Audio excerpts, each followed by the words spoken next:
ನೀವು ಬಾಗಲಕೋಟೆ ಅಭ್ಯರ್ಥಿ ಆಯ್ಕೆ ಹಿಂದಿನ ಗಣಿತ ಏನು ಅಂತ ನೋಡೋದಾದ್ರೆ ಮೇಟಿ ನಿಧನದ ಅನುಕಂಪದ ಅಲೆಯ ಲಾಭವನ್ನು ಪಡ್ಕೊಳ್ಳುವಂತದ್ದು. ಇನ್ನು ಉಮೇಶ್ ಮೇಟಿ ಉತ್ತಮ ಜನಸಂಪರ್ಕ ಹೊಂದಿದ್ದಾರೆ. ಮೊದಲ ಪುತ್ರ ಮಲ್ಲಿಕಾರ್ಜುನ್ಗಿಂತಲೂ ಉಮೇಶ್ ಮೇಟಿ ಹೆಚ್ಚು ಜನಾನುರಾಗಿ ಅಂತ ಹೇಳಲಾಗಿದೆ. ಮೇಟಿ ಪುತ್ರಿ ಮಹಾದೇವಿ ಪರ ಅಷ್ಟೊಂದು ಜನಾಭಿಪ್ರಾಯ ಮೂಡಿಲ್ಲ, ಹಾಗಾಗಿ ಉಮೇಶ್ ಮೇಟಿ ಅವರಿಗೆ ಟಿಕೆಟ್ ಕೊಡಲಾಗಿದೆ. ಬಿಜೆಪಿಯಿಂದ ಹೇಗೂ ಲಿಂಗಾಯತ ಅಭ್ಯರ್ಥಿಯನ್ನ ಕಣಕ್ಕೆ ಇಳಿಸಲಾಗಿದೆ.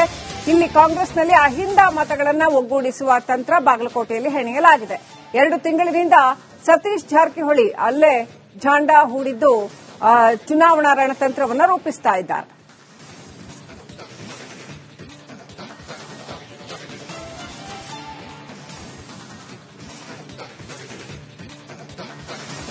ಇನ್ನಷ್ಟು ಅಪ್ಡೇಟ್ ಪಡ್ಕೊಳ್ಳೋಣ. ನಮ್ಮ ಪ್ರತಿನಿಧಿ ಹನುಮಂತ ಲೈವ್ ಕನೆಕ್ಟ್ ಆಗಿದ್ದಾರೆ. ಹನುಮಂತ, ಉಪಚುನಾವಣೆಯ ಕಾವು ಯಾವ ರೀತಿಯಲ್ಲಿ ಏರ್ತಾ ಇದೆ, ಏನೆಲ್ಲ ಅಪ್ಡೇಟ್ ಇದೆ ಉಪಚುನಾವಣೆ ಸಂಬಂಧಪಟ್ಟಂತೆ? ಶ್ರೀಲಕ್ಷ್ಮಿ, ಯಾವುದೇ ಉಪಚುನಾವಣೆ ಆಗಿರಲಿ ಅಲ್ಲಿ ನಿಧನದ ಕಾರಣಕ್ಕಾಗಿ ಉಪಚುನಾವಣೆ ಬಂದ್ರೆ ಸಹಜವಾಗಿ ಆ ಕುಟುಂಬಕ್ಕೆ ಟಿಕೆಟ್ ಕೊಡುವಂತ ಸಂಪ್ರದಾಯ ಕಾಂಗ್ರೆಸ್ ಈ ಹಿಂದಿನಿಂದನೂ ಕೂಡ ನಡೆಸಿಕೊಂಡು ಬಂದಿದೆ. ಆ ಸಂಪ್ರದಾಯವನ್ನು ಕೂಡ ಈ ಬಾರಿಯೂ ಕೂಡ ಮುಂದುವರೆಸಿದೆ ಅಂತಂದ ಹೇಳಿದ್ರೆ ತಪ್ಪಾಗ್ಲಿಕ್ಕಿಲ್ಲ. ಯಾಕೆ ಅಂತಂದ ಹೇಳಿದ್ರೆ ಬಾಗಲಕೋಟೆಯಲ್ಲಿ ಅಲ್ಲಿ ಮೇಟಿ ಕುಟುಂಬಕ್ಕೆ, ಈಗ ಮೇಟಿಯವರ ಕುಟುಂಬಕ್ಕೆ ಅಲ್ಲಿ ಮಣೆಯನ್ನ ಹಾಕಲಾಗಿದೆ. ಆದ್ರೆ ದಾವಣಗೆರೆ ದಕ್ಷಿಣ ವಿಧಾನಸಭಾ ಕ್ಷೇತ್ರದಲ್ಲಿ ಒಂದಷ್ಟು ಗೊಂದಲಗಳು ಜೋರಾಗಿ ನಡೆದಿತ್ತು. ಕಾರಣ ಏನಂತಂದ ಹೇಳಿದ್ರೆ ದಿವಂಗತ ಶಾಮನೂರು ಶಿವಶಂಕರಪ್ಪನವರು ಈ ಹಿಂದೆ ಅಲ್ಪಸಂಖ್ಯಾತ ನಾಯಕರಿಗೆ ನನ್ನ ನಂತರದಲ್ಲಿ ಅಲ್ಪಸಂಖ್ಯಾತರಿಗೆ ಇಲ್ಲಿ ಟಿಕೆಟ್ ಕೊಡುವಂತ ಒಂದಷ್ಟುಗಳು ಮಾತುಗಳನ್ನ ಆಡಿದ್ರು ಅನ್ನುವಂತ ಲೆಕ್ಕಾಚಾರದಲ್ಲಿ ಒಂದಷ್ಟು ಗೊಂದಲಗಳು ಜೋರಾಗಿ ನಡೆದಿತ್ತು. ಅದು ಎಷ್ಟು ಮಟ್ಟಿಗೆ ಇತ್ತು ಅಂತಂದ ಹೇಳಿದ್ರೆ ಇಲ್ಲ, ಈ ಬಾರಿ ನಮಗೆ ಬೇಕೇ ಬೇಕು ಅನ್ನುವಂತ ಪಟ್ಟನ್ನ ಹಿಡಿದಿದ್ರು. ಆದಾಗ್ಯೂ ಕೂಡ ನಿನ್ನೆ CM Siddaramaiah, DCM DK Shivakumar ಅವರು ಹಾಗೂ ರಾಜ್ಯ ಕಾಂಗ್ರೆಸ್ ಉಸ್ತುವಾರಿ ರಣದೀಪ್ ಸಿಂಗ್ ಸುರ್ಜೇವಾಲಾ ಅವರು ಅಲ್ಪಸಂಖ್ಯಾತ ಸಚಿವರಾದಂತ ಜಮೀರ್ ಅಹಮದ್ ಅವರಾಗಿರ್ಬೋದು, ರಹೀಂ ಖಾನ್ ಜೊತೆಗೆ ತನ್ವೀರ್ ಸೇಠ್ ಅವರು, ರಿಜ್ವಾನ್ ಅರ್ಷದ್, ನಜೀರ್ ಅಹಮದ್, ಹೀಗೆ ಸಲೀಂ ಅಹಮದ್ ಸೇರಿದಂತೆ ಅಬ್ದುಲ್ ಜಬ್ಬಾರ್ ಅವರನ್ನು ಕೂಡ ಒಂದಷ್ಟು ಮನವೊಲಿಸುವಂತ ಪ್ರಯತ್ನವನ್ನ ಮಾಡಿದ್ದಾರೆ. ಇಲ್ಲಿ ಅಲ್ಪಸಂಖ್ಯಾತರಿಗೆ ಟಿಕೆಟ್ ಕೊಡ್ಲಿಲ್ಲ ಅಂತಂದ್ರೂ ಕೂಡ ವಿಧಾನ ಪರಿಷತ್ತು ಅಥವಾ ರಾಜ್ಯಸಭೆಯ ವಿಚಾರ ಅಂತ ಬಂದಂತ ಸಂದರ್ಭದಲ್ಲಿ ಪರಿಗಣಿಸುವ ಒಂದಷ್ಟು ಭರವಸೆಗಳು ಸಿಕ್ಕಿವೆ ಅನ್ನುವಂತ ಮಾತುಗಳು ಈಗ ಕೇಳಿ ಬರ್ತಾ ಇದೆ.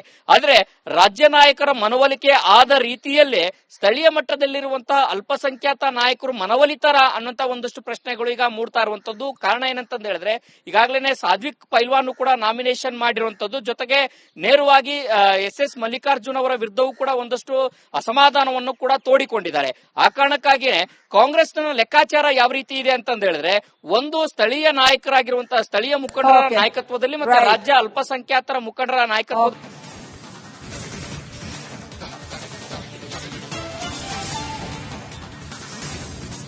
ನೀವು ಬಾಗಲಕೋಟೆ ಅಭ್ಯರ್ಥಿ ಆಯ್ಕೆ ಹಿಂದಿನ ಗಣಿತ ಏನು ಅಂತ ನೋಡೋದಾದ್ರೆ ಮೇಟಿ ನಿಧನದ ಅನುಕಂಪದ ಅಲೆಯ ಲಾಭವನ್ನು ಪಡ್ಕೊಳ್ಳುವಂತದ್ದು. ಇನ್ನು ಉಮೇಶ್ ಮೇಟಿ ಉತ್ತಮ ಜನಸಂಪರ್ಕ ಹೊಂದಿದ್ದಾರೆ. ಮೊದಲ ಪುತ್ರ ಮಲ್ಲಿಕಾರ್ಜುನ್ಗಿಂತಲೂ ಉಮೇಶ್ ಮೇಟಿ ಹೆಚ್ಚು ಜನಾನುರಾಗಿ ಅಂತ ಹೇಳಲಾಗಿದೆ. ಮೇಟಿ ಪುತ್ರಿ ಮಹಾದೇವಿ ಪರ ಅಷ್ಟೊಂದು ಜನಾಭಿಪ್ರಾಯ ಮೂಡಿಲ್ಲ, ಹಾಗಾಗಿ ಉಮೇಶ್ ಮೇಟಿ ಅವರಿಗೆ ಟಿಕೆಟ್ ಕೊಡಲಾಗಿದೆ. ಬಿಜೆಪಿಯಿಂದ ಹೇಗೂ ಲಿಂಗಾಯತ ಅಭ್ಯರ್ಥಿಯನ್ನ ಕಣಕ್ಕೆ ಇಳಿಸಲಾಗಿದೆ. ಇಲ್ಲಿ ಕಾಂಗ್ರೆಸ್ನಲ್ಲಿ ಅಹಿಂದ ಮತಗಳನ್ನ ಒಗ್ಗೂಡಿಸುವ ತಂತ್ರ ಬಾಗಲಕೋಟೆಯಲ್ಲಿ ಹೆಣೆಯಲಾಗಿದೆ. 2 ತಿಂಗಳಿನಿಂದ ಸತೀಶ್ ಜಾರಕಿಹೊಳಿ ಅಲ್ಲೇ ಝಾಂಡ ಹೂಡಿದ್ದು ಚುನಾವಣಾ ರಣತಂತ್ರವನ್ನು ರೂಪಿಸ್ತಾ ಇದ್ದಾರೆ.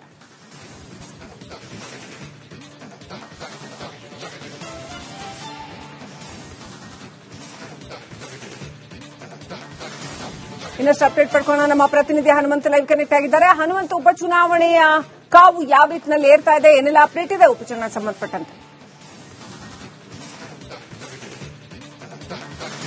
ಶ್ರೀಲಕ್ಷ್ಮಿ, ಯಾವುದೇ ಉಪಚುನಾವಣೆ ಆಗಿರಲಿ ಅಲ್ಲಿ ನಿಧನದ ಕಾರಣಕ್ಕಾಗಿ ಉಪಚುನಾವಣೆ ಬಂದ್ರೆ ಸಹಜವಾಗಿ ಆ ಕುಟುಂಬಕ್ಕೆ ಟಿಕೆಟ್ ಕೊಡುವಂತ ಸಂಪ್ರದಾಯ ಕಾಂಗ್ರೆಸ್ ಈ ಹಿಂದಿನಿಂದನೂ ಕೂಡ ನಡೆಸಿಕೊಂಡು ಬಂದಿದೆ. ಆ ಸಂಪ್ರದಾಯವನ್ನು ಕೂಡ ಈ ಬಾರಿಯೂ ಕೂಡ ಮುಂದುವರೆಸಿದೆ ಅಂತಂದ ಹೇಳಿದ್ರೆ ತಪ್ಪಾಗ್ಲಿಕ್ಕಿಲ್ಲ. ಯಾಕೆ ಅಂತಂದ ಹೇಳಿದ್ರೆ ಬಾಗಲಕೋಟೆಯಲ್ಲಿ ಅಲ್ಲಿ ಮೇಟಿ ಕುಟುಂಬಕ್ಕೆ, ಈಗ ಮೇಟಿಯವರ ಕುಟುಂಬಕ್ಕೆ ಅಲ್ಲಿ ಮಣೆಯನ್ನ ಹಾಕಲಾಗಿದೆ.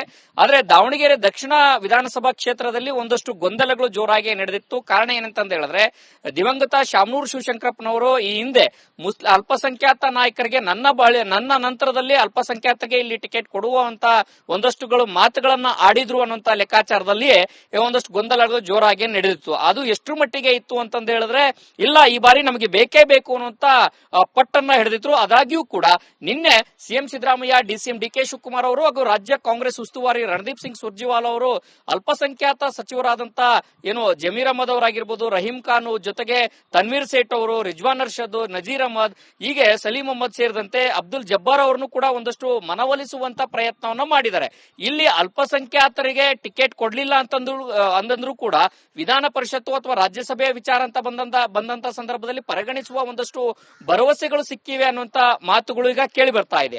ಆದ್ರೆ ರಾಜ್ಯ ನಾಯಕರ ಮನವೊಲಿಕೆ ಆದ ರೀತಿಯಲ್ಲೇ ಸ್ಥಳೀಯ ಮಟ್ಟದಲ್ಲಿರುವಂತಹ ಅಲ್ಪಸಂಖ್ಯಾತ ನಾಯಕರು ಮನವೊಲಿತಾರ ಅನ್ನುವಂತ ಒಂದಷ್ಟು ಪ್ರಶ್ನೆಗಳು ಈಗ ಮೂಡ್ತಾ ಇರುವಂತದ್ದು. ಕಾರಣ ಏನಂತಂದ ಹೇಳಿದ್ರೆ, ಈಗಾಗಲೇ ಸಾಧ್ವಿಕ್ ಪೈಲ್ವಾನ್ ಕೂಡ ನಾಮಿನೇಷನ್ ಮಾಡಿರುವಂತದ್ದು, ಜೊತೆಗೆ ನೇರವಾಗಿ ಎಸ್ ಮಲ್ಲಿಕಾರ್ಜುನ್ ಅವರ ವಿರುದ್ಧವೂ ಕೂಡ ಒಂದಷ್ಟು ಅಸಮಾಧಾನವನ್ನು ಕೂಡ ತೋಡಿಕೊಂಡಿದ್ದಾರೆ.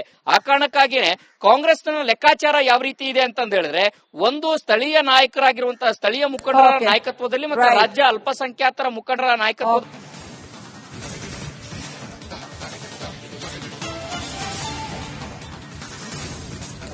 ಬಾಗಲಕೋಟೆ ಅಭ್ಯರ್ಥಿ ಆಯ್ಕೆ ಹಿಂದಿನ ಗಣಿತ ಏನು ಅಂತ ನೋಡೋದಾದ್ರೆ, ಮೇಟಿ ನಿಧನದ ಅನುಕಂಪದ ಅಲೆಯ ಲಾಭವನ್ನು ಪಡ್ಕೊಳ್ಳುವಂಥದ್ದು.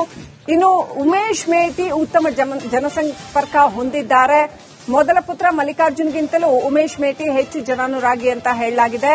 ಮೇಟಿ ಪುತ್ರಿ ಮಹಾದೇವಿ ಪರ ಅಷ್ಟೊಂದು ಜನಾಭಿಪ್ರಾಯ ಮೂಡಿಲ್ಲ, ಹಾಗಾಗಿ ಉಮೇಶ್ ಮೇಟಿ ಅವರಿಗೆ ಟಿಕೆಟ್ ಕೊಡಲಾಗಿದೆ. ಬಿಜೆಪಿಯಿಂದ ಹೇಗೂ ಲಿಂಗಾಯತ ಅಭ್ಯರ್ಥಿಯನ್ನ ಕಣಕ್ಕೆ ಇಳಿಸಲಾಗಿದೆ. ಇಲ್ಲಿ ಕಾಂಗ್ರೆಸ್ನಲ್ಲಿ ಅಹಿಂದ ಮತಗಳನ್ನು ಒಗ್ಗೂಡಿಸುವ ತಂತ್ರ ಬಾಗಲಕೋಟೆಯಲ್ಲಿ ಹೆಣೆಯಲಾಗಿದೆ. 2 ತಿಂಗಳಿನಿಂದ ಸತೀಶ್ ಜಾರಕಿಹೊಳಿ ಅಲ್ಲೇ ಝಾಂಡಾ ಹೂಡಿದ್ದು ಚುನಾವಣಾ ರಣತಂತ್ರವನ್ನು ರೂಪಿಸ್ತಾ ಇದ್ದಾರೆ.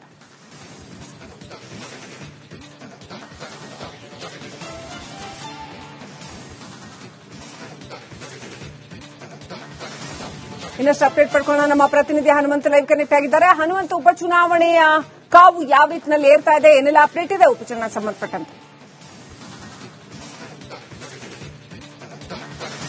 ಶ್ರೀಲಕ್ಷ್ಮಿ, ಯಾವುದೇ ಉಪಚುನಾವಣೆ ಆಗಿರಲಿ, ಅಲ್ಲಿ ನಿಧನದ ಕಾರಣಕ್ಕಾಗಿ ಉಪಚುನಾವಣೆ ಬಂದ್ರೆ ಸಹಜವಾಗಿ ಆ ಕುಟುಂಬಕ್ಕೆ ಟಿಕೆಟ್ ಕೊಡುವಂತ ಸಂಪ್ರದಾಯ ಕಾಂಗ್ರೆಸ್ ಈ ಹಿಂದಿನಿಂದನೂ ಕೂಡ ನಡೆಸಿಕೊಂಡು ಬಂದಿದೆ. ಆ ಸಂಪ್ರದಾಯವನ್ನು ಕೂಡ ಈ ಬಾರಿಯೂ ಕೂಡ ಮುಂದುವರೆಸಿದೆ ಅಂತಂದ ಹೇಳಿದ್ರೆ ತಪ್ಪಾಗ್ಲಿಕ್ಕಿಲ್ಲ. ಯಾಕೆ ಅಂತಂದ ಹೇಳಿದ್ರೆ, ಬಾಗಲಕೋಟೆಯಲ್ಲಿ ಅಲ್ಲಿ ಮೇಟಿ ಕುಟುಂಬಕ್ಕೆ, ಈಗ ಮೇಟಿಯವರ ಕುಟುಂಬಕ್ಕೆ ಅಲ್ಲಿ ಮಣೆಯನ್ನ ಹಾಕಲಾಗಿದೆ.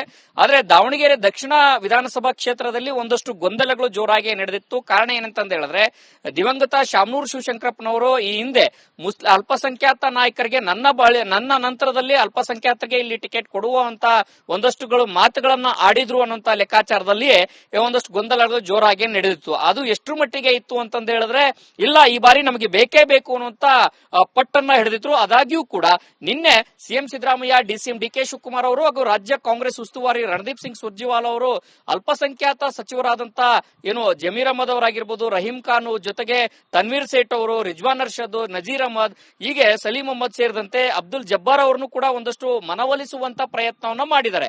ಇಲ್ಲಿ ಅಲ್ಪಸಂಖ್ಯಾತರಿಗೆ ಟಿಕೆಟ್ ಕೊಡ್ಲಿಲ್ಲ ಅಂತಂದ್ರೂ ಕೂಡ ವಿಧಾನ ಪರಿಷತ್ತು ಅಥವಾ ರಾಜ್ಯಸಭೆಯ ವಿಚಾರ ಅಂತ ಬಂದಂತ ಸಂದರ್ಭದಲ್ಲಿ ಪರಿಗಣಿಸುವ ಒಂದಷ್ಟು ಭರವಸೆಗಳು ಸಿಕ್ಕಿವೆ ಅನ್ನುವಂತ ಮಾತುಗಳು ಈಗ ಕೇಳಿ ಬರ್ತಾ ಇದೆ. ಆದ್ರೆ ರಾಜ್ಯ ನಾಯಕರ ಮನವೊಲಿಕೆ ಆದ ರೀತಿಯಲ್ಲೇ ಸ್ಥಳೀಯ ಮಟ್ಟದಲ್ಲಿರುವಂತಹ ಅಲ್ಪಸಂಖ್ಯಾತ ನಾಯಕರು ಮನವೊಲಿತಾರ ಅನ್ನುವಂತ ಒಂದಷ್ಟು ಪ್ರಶ್ನೆಗಳು ಈಗ ಮೂಡ್ತಾ ಇರುವಂತದ್ದು. ಕಾರಣ ಏನಂತಂದ ಹೇಳಿದ್ರೆ, ಈಗಾಗಲೇ ಸಾಧ್ವಿಕ್ ಪೈಲ್ವಾನ್ ಕೂಡ ನಾಮಿನೇಷನ್ ಮಾಡಿರುವಂತದ್ದು, ಜೊತೆಗೆ ನೇರವಾಗಿ ಎಸ್ ಮಲ್ಲಿಕಾರ್ಜುನ್ ಅವರ ವಿರುದ್ಧವೂ ಕೂಡ ಒಂದಷ್ಟು ಅಸಮಾಧಾನವನ್ನು ಕೂಡ ತೋಡಿಕೊಂಡಿದ್ದಾರೆ. ಆ ಕಾರಣಕ್ಕಾಗಿಯೇ ಕಾಂಗ್ರೆಸ್ನ ಲೆಕ್ಕಾಚಾರ ಯಾವ ರೀತಿ ಇದೆ ಅಂತಂದ ಹೇಳಿದ್ರೆ, ಒಂದು ಸ್ಥಳೀಯ ನಾಯಕರಾಗಿರುವಂತಹ ಸ್ಥಳೀಯ ಮುಖಂಡರ ನಾಯಕತ್ವದಲ್ಲಿ ಮತ್ತು ರಾಜ್ಯ ಅಲ್ಪಸಂಖ್ಯಾತರ ಮುಖಂಡರ ನಾಯಕತ್ವ